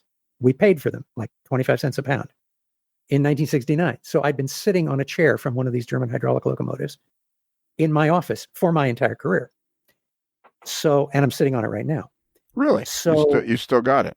Still got it. It's a chair. So, it's like either the engineer or the conductor. It's an engineer's chair, but because these were German locomotives, it is ergonomic. It has lumbar support, 4 adjustable positions in the backrest, 8 adjustable positions in the cushion, and a hydraulically suspended base. It's just absolutely amazing. It is. Yeah. So how old is this? I can't even comprehend all this. That's it. So we can't. And see, I feel like I haven't really been in the hobby. From my perspective, I dabbled a little bit with PFM. I dabbled a little bit for Tony Custer and Railroad Model Craftsman. I kind of wrote for a few years. I built a few models. I don't have a single model of a complete passenger train yet, one that I wrote on. I don't have the complete consist yet. So I feel like I'm a dabbler. I feel like I'm a dilettante and a dabbler. But you've written a book that I've heard. I've had a half a dozen people talk to me about this book. Here's the awesome thing about this is the. Well, wait a minute. I got questions about this chair. Oh, okay. Well, how old is this chair? I'm very interested in this chair. Yeah, we're very interested in this chair. How old is like this? Sitting around. Yeah. I like it, Scott, when you get excited because you project.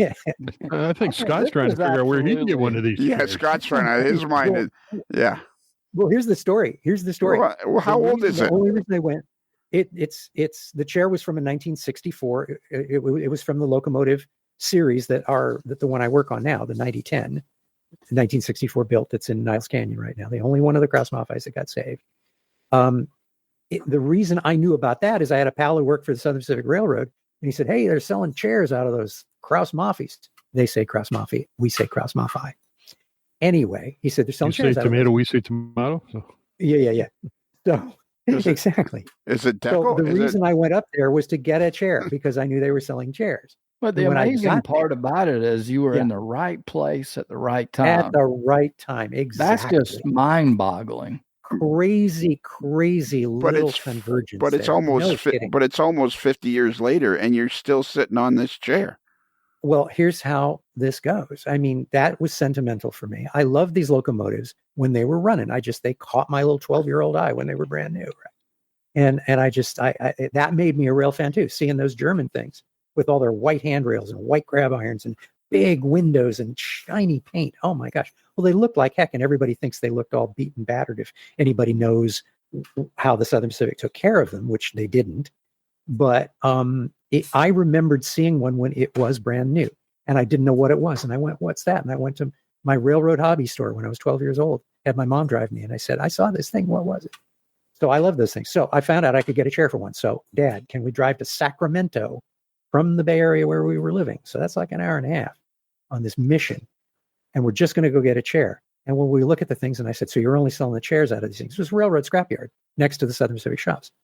And the guy said, "No, I'll sell you anything, 25 cents a pound, whatever you can carry." So we said, "Oh no, Dad, what tools do we have?" We had a screwdriver, a rusty pair of pliers, and I don't remember, a hammer. And it's raining, and we'd gotten there 2 hours before the scrapyard was going to close. So my dad and I started banging on stuff on rusty bolts and doing whatever we could to get something loose. And so I wound up with a number board, an indicator board with the engine number in it lit up, a chair from the last one to run, the engineer's chair from the last one to operate, not the one that was saved, but the last one to operate. And two big doors with the Southern Pacific wing, the scarlet wing on the gray paint, and steps cut into it. Because I looked at that and said, nobody's going to know that these things were built like a Swiss bank vault. Nobody's ever going to know that. They're all going to be gone. And we will be the only people who could ever prove that these things were built beautifully. They were machined like a Mercedes-Benz. They literally had Mercedes-Benz motors in them. So why were they a failure? They were a hybrid of German and American parts and technology and design, because the U.S., the Southern Pacific, went to Germany to say, "You guys make horsepower. You have locomotives that have 2.5 times the horsepower of our average locomotive. And General Motors and General Electric won't build anything fast enough for us. And we got to compete against trucks now. There's interstate highways, and we got to compete against fast trucks." We asked them to build us faster stuff, and they said, "We'll get to it. Meanwhile, you've got our catalog. You're a good customer. And let us know what you want to order." And so one of their guys spoke fluent German. He had a German background, one of their guys in research and development in the mechanical department. And he said, in Germany, they've got these engines with 3 times the tractive effort and 2.5 times the horsepower. Let's go over to Germany at Oktoberfest and drink some beer and see what they're doing. And they went over there, and Germany thought, well, it's a foot in the door, because there's Volkswagen, because there's Philips, because there's Bosch and Lomb. They're taking off in America. It's a foot in the door. And the Germans said to each other, we're going to have to do this. And the Southern Pacific Railroad said, well, we'll take a few of them and we'll show General Motors and General Electric, if you don't do what we want, we'll go somewhere else. We will, we will. And they did. But when they got them, well, they needed maintenance. They needed 6 kinds of oil. You would repair and replace things before they failed. And in our ethos, in our way of doing things, you run them till they bust, and they better be easy to fix. And it was not true. So you ran these things until they broke, and they weren't easy to fix. So that was basically it. They were too expensive. They broke more frequently. They didn't get the maintenance they were accustomed to. And it shoved General Motors and General Electric into kind of being a little more awake. And the horsepower race kind of got a real boost. It got a boot from these things. From the because they were 4,000 horsepower when everything was 1,750. Right. Or 2,400 max. So that's kind of why they were made. And there were only 21 of them ever made. And 3 Alcos. Alco kind of got dragged into it. So how did you end up? Did you end up decide to write a book? How did I end up deciding to write the book? So I go up to Bellingham. I meet Keith Thompson. So we're on that track, right? It's a Keith Thompson callback. And Liz Allen, who I see up there, calls me up and says, "Hey, did you know the Pacific Locomotive Association got that thing, that old derelict thing, that all the copper had been stolen out of it, and it was the unloved white elephant ugly duckling that nobody wanted, and it accidentally survived. And PLA is going to restore it, Pacific Locomotive Association in Niles Canyon." And I said, no, I hadn't heard about it. And so I contacted the person in charge, Howard Wise, who is their Michelangelo. He is the artist that they have who can restore anything authentically with his bare hands. He can weld 2 things together and make something that didn't exist. This thing had no nose. It had no cab windows. Everything was busted. They'd stolen all the electrics out of it. Right now, it's a Pebble Beach restoration that is just about to run under its own power with a rebuilt German Maybach Mercedes-Benz twin turbo V16. So it's got the original engine and stuff like that. It's got the original engines in it, the original transmission. Only one of them, one transmission, one engine are going to work. It's kind of a duplicated powertrain on this thing, but the rear engine and the rear transmission will work. But anyway, we made things out of nothing. I did body work on it. I've done all the stenciling for little German typeface service point stencils and all that stuff. I was invited into this project. I was invited into this project because of my passion. Stop. Okay. Stop. Right. Could you talk faster? Yeah. No. Okay. I'm like, holy moly. So here's the deal. Hang on. No. So you're what? I got invited to help with the project because I had a chair and a door and some old files, and I'd written some articles about it. The way the conversation went is that Howard Wise said, "Oh, so you know about these things. You got any pictures?" I said, "I have parts." And so he invited me into the project. I'm 900 miles from where he is, but he invited me into the project. And what's the place called? Niles Canyon Railway. And it is in the southeast San Francisco Bay Area. Okay. They have 10 miles of railroad that is a former Southern Pacific main line. And they have locomotives and cars, and they run tourist trains.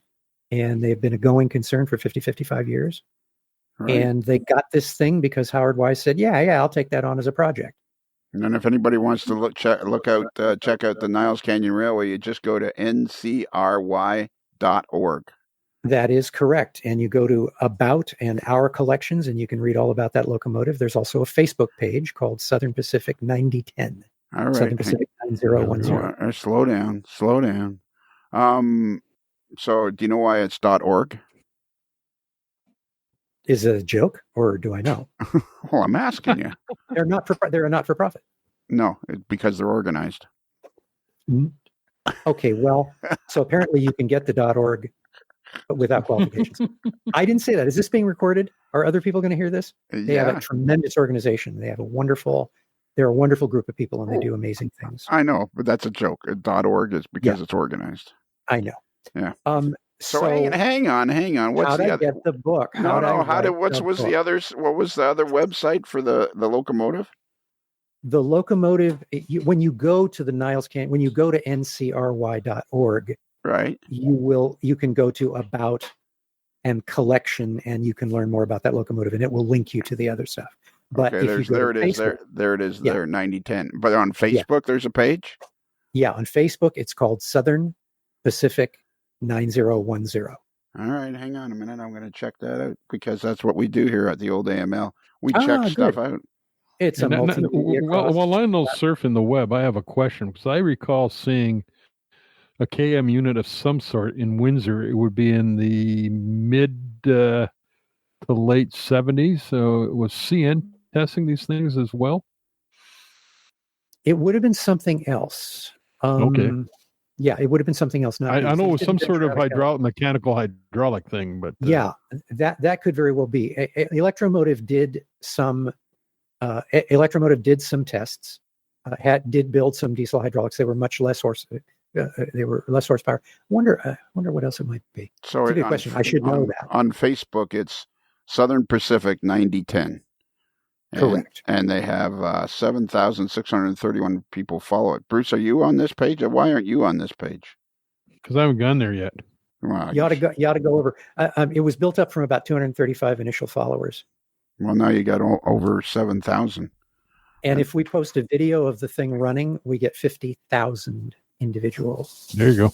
Hits. So I see it on the track. So is it running now, or it's just they're pushing it? It has run off and on. We managed to revive the original rear motor after 45 years of sitting there by careful bringing it back to life over a period of quite some time with WD-40 and hand barring and all that kind of stuff. But the engine was recently rebuilt with original factory parts. Nice. MTU is the current successor company, and they worked with us. They work with museums, and they worked with us. And I say us, Scott, Pacific Locomotive Association. Scott, it is about to run. Yeah, it's about to run under its own power under test with its rebuilt motor for the first time. Scott, yes, Scott, yes. This is right up your alley, buddy. I know. You have no idea how amazed I am. We're going to have an offline conversation, or we'll have an online conversation next time. We'll only talk about this. Yeah, this is just absolutely amazing. Scott can restore and fix anything, as well as being an unbelievable model railroad. Scott is one of the most talented people I've ever met in my life. This guy can fix anything. He can build anything. He restores cars. He builds magnificent model railroads. Restoring this locomotive would be right up his alley. Well, Scott sounds like the Renaissance person that Howard Wise is, and that's how this got done. But one of the things, this is an important sidebar, and I will tell you how the book happened. But this is an important sidebar. I don't think this locomotive should not have survived. It almost was cut up 5 times in its life, or 6. Squeaked past. It was the white elephant that nobody wanted. And the before and after of this is one of the more dramatic befores and afters in restoration. It's been documented better, probably, than any single diesel locomotive restoration ever. And that's due to Howard Wise. But the only reason it happened was because in 2008, when they got it, he immediately created an online presence for it. And we heard from the Germans. We didn't have to go to Germany. In fact, when they tried one time way before to restore this thing, people went to Germany, and the Germans said, sorry, we don't have any more drawings. Good luck to you. Bye-bye. Hope you enjoy your return flight. And it looks like being online, we heard from the son of the lead project engineer. We heard from 2 retired engineers who had come to Sacramento, California to live, to attend these things, or as I like to say, to stand between them and us, to give them a prayer of being able to run. But the 2 German engineers were still alive. One of them was part of the Krause-Maffei Model Railroad Club. They said, "Oh, would you like to see our original notebooks?" A Krause-Maffei Model Railroad Club. Well, of course. Yes, yes. So they said, "I have my notebooks. I think I have the dates for when we put the new axle drive into your locomotive the first time." Are you familiar with this picture that's on the Niles Canyon Railway website of the 9010? Am I? Yeah. Yeah. Is that Woodland Scenics that they're using on the hill at the back there? Yeah, it is. They get the discount with Scenic Express. Yeah, exactly. When they do a big sale. So what happened is all these Germans came to us. We couldn't have restored this locomotive to any degree other than cosmetic, and hey, we'll shove it around. We'll maybe make the MU work, and we can maybe control, a diesel from behind. And that's the best we're going to come up with. Well, by the time we got 3 or 4 years into the project, we had so much original information because one of the guys went into the archives. He had the keys to the archives, a retiree. He was authorized to do it. And, well, there's no Southern Pacific file anymore. They threw that out in the 80s. But you go over to the transmission department, You go over to the filing cabinet that has axles. You go over to the filing cabinet that has cab control. Well, copies of all the Southern Pacific custom one-off stuff is in there.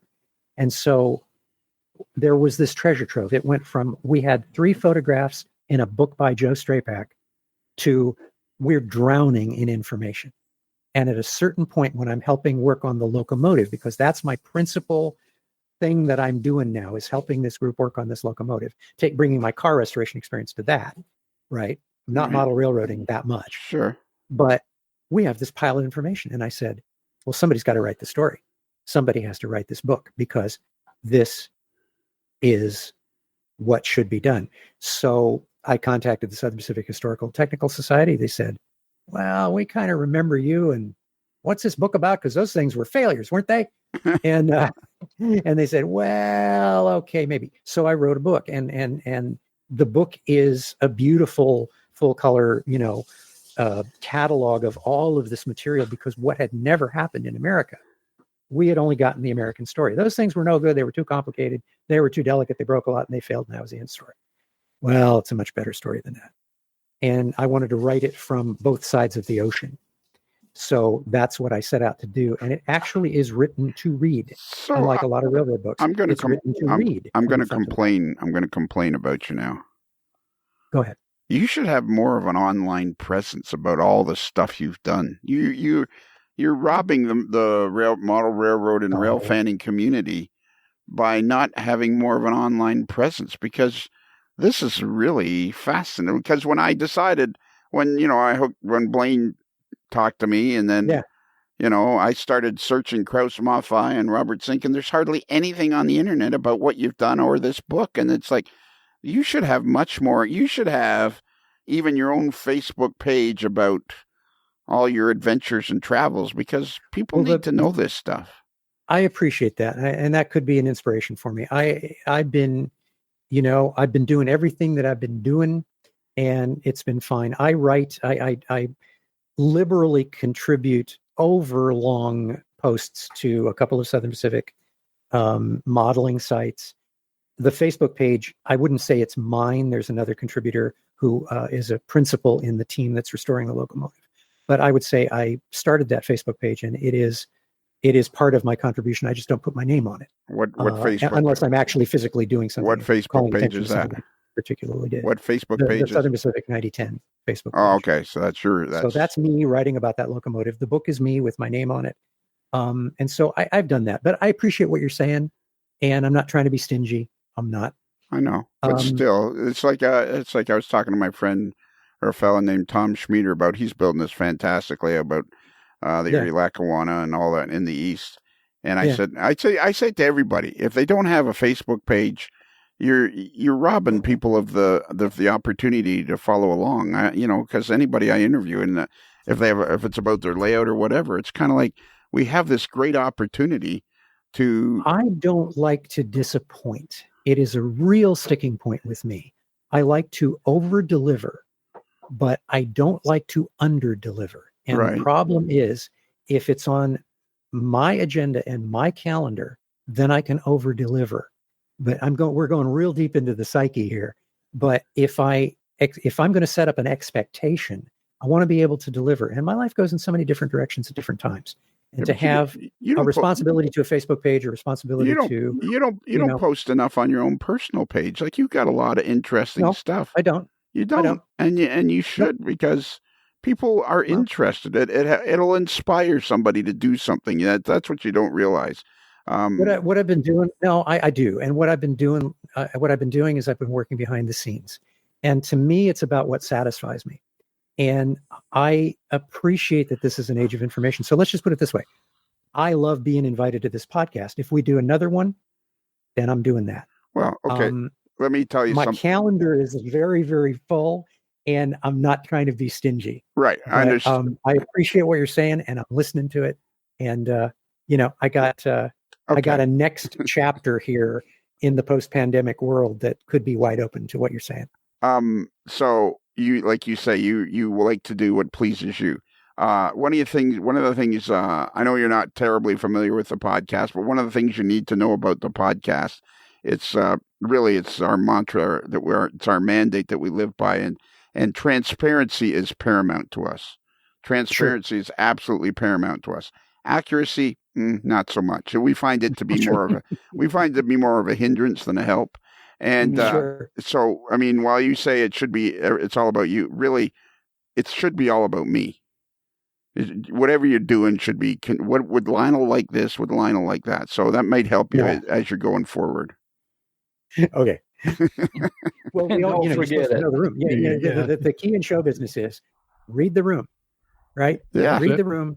There know you your go. audience. There you go. And but make them happy. Leave them wanting more. Exactly. Make them happy. All right. So how many copies of this? You can't write books and then just disappear into the dust. Well, how many copies what was this book called? The book is called Southern Pacific and the KM Hydraulics. And how many copies were printed? 1,500, I think. The society, the Historical Society, likes to publish for their membership. And if it sells outside the membership, that's fine. But the deal really is they're selling these to the membership and select dealers and select online. Well, is really the secondary market for them. Yeah, and they've all been sold. So the second version, the second edition, will have a smaller run than that. Oh, so there's a second edition coming out. Yeah, I'm working on it. I was going to ask about that. It's supposed to be available soon. Yeah. I'm working on it. And I'll let you know when it gets here because I pre-ordered one from a hobby shop. Oh, good. Okay. It's in the final stages. I mean, it's 68 more pages than the original 304. Right. And we've had so many more wonderful photographs, and I was able to expand some photographs that I had to cram in the first time. We've learned some new stuff. There's more on 9010 this time because there's just more story in 9010 to tell. And then there's going to be there is a chapter on miniatures because there are a lot more KM models now than there were. Well, and the thing I remember is my dad and I, when I was 13 and 14 years old, we had a model railroad, and one of the locomotives we had was this, I think it was the Union Pacific Krause-Maffei. Rio Grande, and you had the Riverosi model. Rio Grande, and it ran great. Yeah. It ran great. That's what I remember about it. It was it ran plenty fast. Yeah, but it was the best running. Probably ran better than the prototype, I'm thinking. Right, it ran really smoothly. It had a vertical shaft motor in the back, and it could throttle down to about a nice 20 miles an hour, and it would run probably 150. How do you know? How do you know that? How do I know what about the model? Yeah, I had one because I had one. You know what's happened over the last hour and 45 minutes? Your mind has gone to mush. No, but Scott knows. Scott knows. Yeah, Scott knows. Unbelievable. Now you're just annoying me. Yep. Now you. Well, that's my specialty. That's my absolute specialty. After a while, it's like, yeah, I thought that guy was interesting. Now, you know what? That guy's really irritating. That guy's kind of irritating. So there's a. So I won't shut up. So this book is coming out again, and how many copies are they going to print this time? Less than 1,500. I'm not sure the exact amount finally. And have you written other books? I did a book for Bob Morris. He's a Western photographer, and he's still active, which he started shooting when he was a kid in probably 1959 or so. And he's still active. He lives in Dunsmuir, California, up by Mount Shasta. And so he's got a pretty extensive, lovely collection. And he'd never had a real gallery showing or anything like that. He was also a guy who didn't toot his own horn and publicize a lot. So he's on trainorders.com, a subscription railroad website or message board or forum. But the same Southern Pacific Historical and Technical Society published a book that I was basically the photo editor, and I wrote the text for Bob's book. It's called Photo Bob's SP, ESPEE, because that's a nickname of SP, of the Southern Pacific Railroad. So Photo Bob's SP. And that's a hardcover book that you can still get through the Southern Pacific, through SPHTS.org. There are no more copies of the KM book available anywhere except on Amazon for some ridiculous price that I'm aware of. Yeah. There's Photo Bob. Second edition. Yep. The second edition's coming out, Scott. There's Photo Bob's SP. Yeah. I want to It's a nice book. I spent a lot of time. I want a signed Spent a lot book. of time on that one. I want a signed book of the Krause-Maffei one. I want a signed copy. You're going to get one. Here's a photo Bob's SP and images by Robert Morris, narrative by Robert J. Zink. Yeah. You're because it is kind of narrative. Because Bob, yeah, I get it. Bob remembers every circumstance of every picture he took, but he doesn't remember when. And so I sort of looked at the details of the photographs and said, "Well, I'll fill in all that." Wow, I'm exhausted. Yeah, I know. Worry out. What thread didn't we? So we explained how I did the book, why I care about these trains, what I think about model railroading. Well, it was a good start. You'll listen to this, and then you'll say, "Oh, I didn't." Everybody that does their first interview will always send me a message. Almost everybody. I'd say 90% of the people will send me a message and say, "Oh, I thought I should have talked about this," or "Oh, I should have thought." Yeah. I got one guy that's a regular on the podcast, and he's constantly sending me messages saying he doesn't think he does a very good job on the podcast. Well, I'm not going to do that because, like talking into a microphone has been the day job. Yeah. So it's, and if you just ask anybody who's heard me speak at a public gathering with a microphone, filling time is not my problem. No. So I'm going to be fine with this. Whatever we talked about today, I'm fine with. If you actually have the nerve to ask me back after this, because you said that earlier on. I did. You invited me back earlier. I did. Remember? Yeah. So you might want to revisit that decision. The only thing I got to figure out is how to get you to stop talking so I can ask questions. I want to make the sound of crickets here, but I need a glass of water because I can't do it without it.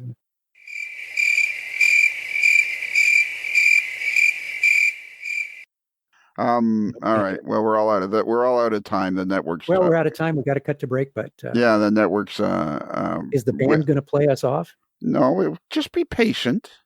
Patience. We've been doing this for 8 years. We have a script. We had, before you even came on, the three of us had several meetings about this, and most of what we just said was scripted. And I've just run roughshod over all of it because I have no respect for what's gone before. Bruce, could you give out our email address? Yes, our email address. Send us emails because we want to hear some questions you may have for Bob. We'll grill him next time he shows up. Modelerslife@gmail.com. That's modelers with one L. Modelerslife@gmail.com. Hey, man, that's like, man, I could go to. That's like easy listening to you do that. That's like FM easy listening. I'd tune into that channel. Yeah. I'll be back later for the all-night romantic show. I'm glad I retired from my day job, more or less. Yeah. We have a website, amodelerslife.com. So here's what happened, Bob. When the podcast started, I didn't think the A part would stick. So I just made the email address modelerslife@gmail.com. And then I made the website A Modeler's Life, but it really, the A sticks. It's called A Modeler's Life, and that's really the way I really am surprised that the A stuck. So that's why there's some confusion. That's why they're different. So the website is amodelerslife.com.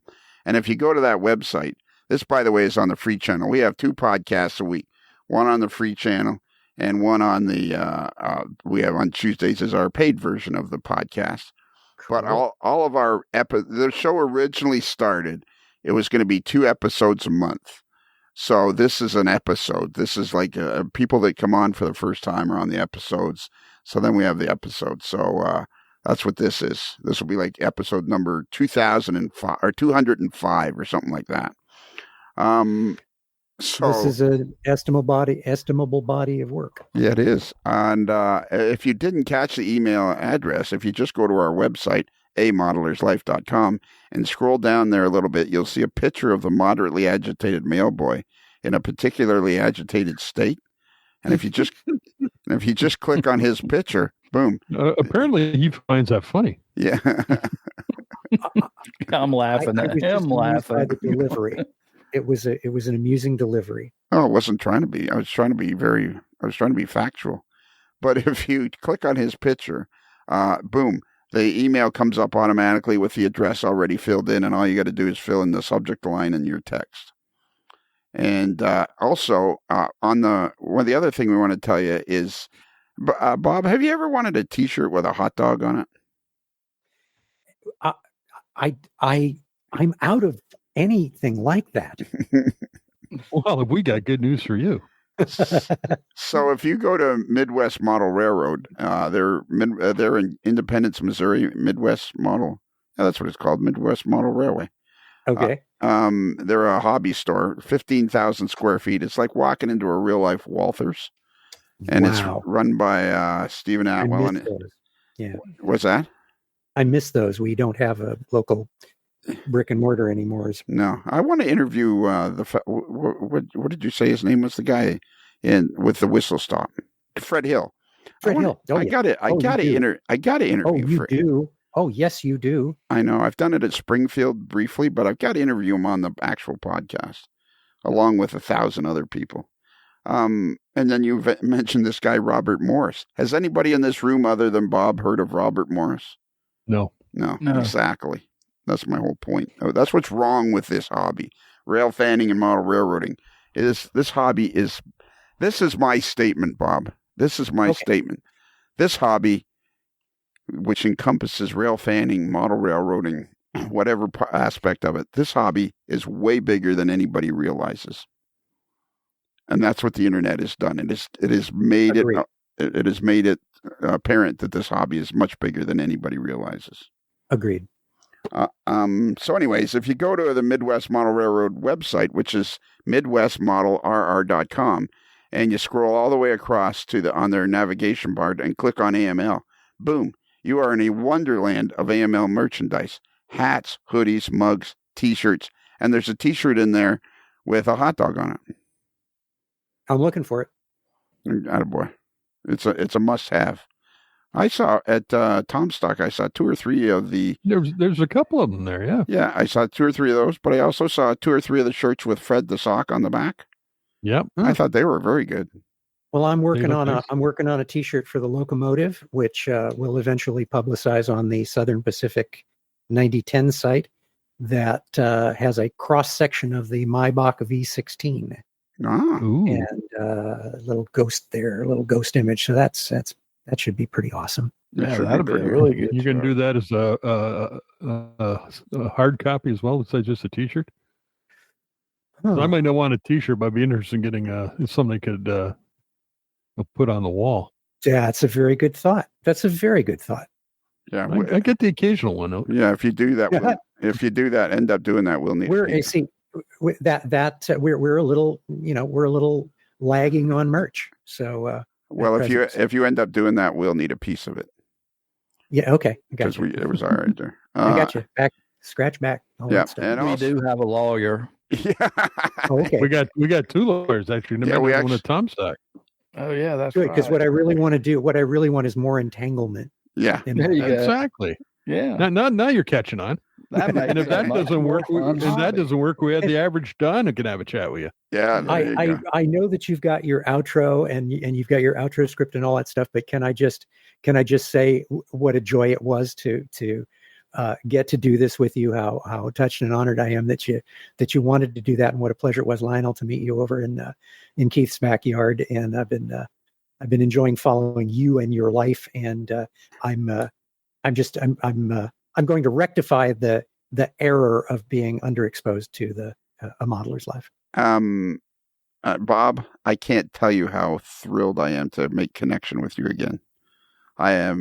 You were one of those people that came into my life, and I don't know how to describe it other than, gee, I wish this guy lived in my area because I'd love to be this guy's friend. You're one of those guys that brings life to a room. You just are. I highly recommend to all the AML family, all of the AML, we call it the AML Nation. I highly recommend that you all track down Bob and become a friend of his, because it will improve your life dramatically. It's not Thanks, like Lionel. You're welcome. Now you have to. Now, hey, you want to know if we ever want to get dizzy in a room, we should put Bob and Uncle Dave in the same room. I was thinking there, you just let them go, and we could sit back, have a barbecue outside and everything. somebody's knocking on my door right now. That worked fast. Yeah, that's exactly. And you were talking about we have have our own lawyers and we have the average Don. Not only do we have that, we also have a guy that's a friend, one of the lead French horns in the Dallas Symphony Orchestra. Exactly. Seriously. So if you ever That's need, seriously, an amazing instrument. yeah, it is. I got respect for anybody who can honk one of those. And they did a special outro for us too. We had several members of the Dallas Symphony Orchestra do our outro music, which was really cool. That's brilliant. It is. It was brilliant. It's such a. This is podcast. It's like it sounded great. That was good. I saw that come up, sir. I just whipped right to the end to hear that. I forgot everything else. I just zipped right to the end to hear the Dallas Symphony Orchestra horn section playing "City of New Orleans." Well, you know what? We haven't played it again since then. Shall we put it at the end of this one? Oh, I think we did. He do a full length recording of that? No, that was it. You heard the whole thing. Oh, okay, all right. Well, I'd say yeah. I'd like to hear it. All right, we'll put it at the end of this one then. Let's put it this way: it's light years ahead of the accordion cover. Exactly, but the accordion cover it grabs your heartstrings. Yeah, it's not really what it grabs when it gets to me, but. So what do we? So the other thing we got to tell you, Bob, is for everybody that's listening, because this is on the free channel on a Monday. If you feel like you're enjoying this podcast, but you'd like twice as much podcasting, twice as much of a modeler's life every week, for just 365 easy payments of 16 cents, you too can have your very own Tuesday version of Modeler's Life. It's $5 a month, and you can have twice as much podcasting every month for just $5, or 365 payments of 16 cents, whichever works for you. What kind of car do you drive, Bob? Me? Yeah. Probably shock you. I don't think so. Volkswagen. Yeah, what's wrong with that? Which one? Which one? Right down the theme. Which one? We've got a fabulous 2018 Golf All-Track, the 4-wheel drive. Nice. Sweet. Right. That's a nice car. Yeah. It's a sweetie. It's kind of like an Audi A4 Avant with only one ring. It's not silver, is it? No. Oh, no, thank God. It's black pearl, and there you go. Hawaii. Yeah, I bet you guys. But it's a great machine. It's a great road machine, and of course, Volkswagen gave it to North America. And then when we all decided we really loved it because they really took us seriously, us enthusiasts, they discontinued it in America. That's another podcast for another time. And I want to talk to you about this. Whatever I was, this thing you did in the scrapyard too. We got to talk to you about that. It was a great day. I would love to talk about it. It's a fun story. Yeah, I like to talk about my dad because he was supported me. He didn't know anything about trains really, except growing up with him in South Dakota. Not really, but he really, both of my folks were advocates in anything crazy I ever wanted to do. Perfect. That is great. Have we covered everything? I think we got all the boxes checked off here. All right. That's good. Did I mention I went to John Allen's basement? Yes, as a matter of fact, you did. Okay. So, Bob? And came out. Yeah, I know. That is an incredible story. That really is incredible. I always fascinated. I think about Monterey and thinking, man, he lived there. And somewhere on that, on the hill behind the main drag was one of the most famous model railroads of all time. Yeah, it's a reminder. I don't want to drag this on to infinity because, I say, that's my superhero task, or power. But I think more people should know about John Allen, and I think that there are younger model railroaders, even in their 30s and 40s, who don't know Malcolm Furlow or John Olson. Or there you go. Or there's a lot of people. Alan McClellan. Or Alan McClellan. I've met a few younger modelers that really don't even know who Alan McClellan is, and I'm thinking. Or the Rensselaer Polytechnic Institute. Yes, the Rensselaer Wow, yeah, that's another one. Yeah, we ought to spread that around a little bit. If there are any surviving members, there's a good podcast. I think that club is still going, isn't it, Bruce? Yeah, they were, but I think they lost their space when the building they were in was remodeled and stuff, and they're last I heard, they were casting around trying to find new space, but I'm not sure where it's all ended up. Wow, because that was That's quite what a I while recall. ago that they lost the space. I thought they had found the space. I should look that up. We're I thought they were going into a store downtown area near the campus, but then I'm not sure on that. I'm a Scott, West Coast boy, and I know nothing about the East Coast, really. I've been there a little bit and ridden some trains, but I remember just being captivated by that and their work because I thought, oh yeah, that's what a railroad looks like. Same with Alan McClellan. oh Same I with know, Virginia spectacular. and Ohio. That's what a railroad looks like. Have you ever heard of a guy named Mike Burgett? Familiar? Check out the Chesapeake and Ohio Clifton Forge Division on Facebook. Yeah. Holy mackerel! Holy mackerel is right. Yes, I am familiar with it. We, me and Uncle Dave interviewed him there a while ago. All right. So now, Okay. Robert, here's what you got to do. At the appropriate time, you have to say happy rails to you. Now, I have to say okay. and I think it's important for you. I just got a feeling that it's important for me to emphasize there's no singing. There's no dancing. I was going to say what the license thing is. How many notes can you sing without owing license fees? Yeah. Okay. It's happy rails to you. There's no singing. There's no dance. There's no dancing. There's no interpretation. I got it worked up. I got an interpretation. I'm ready. There you go. That was the next. I'll give you an A, B, and C. That was actually the next thing. There is no interpretation. It's just simply with enthusiasm. You say happy rails to you. Happy rails to you. Right. So you have to. You'll know when to do that. Okay. Are you ready? I just did it. No, yeah, it's not yet. Oh, okay. You might. Do you have a lot of caffeine every day, Bob? This is just natural high. You ever think you ever tried decaf, Bob? Yeah. Oh, good. Yeah. Okay. All right. Well, Bob, as we close the barn doors on another episode of A Modeler's Life, and the sun slowly sets over the back 40, I guess there's nothing else left to do except for you to say, happy rails to you.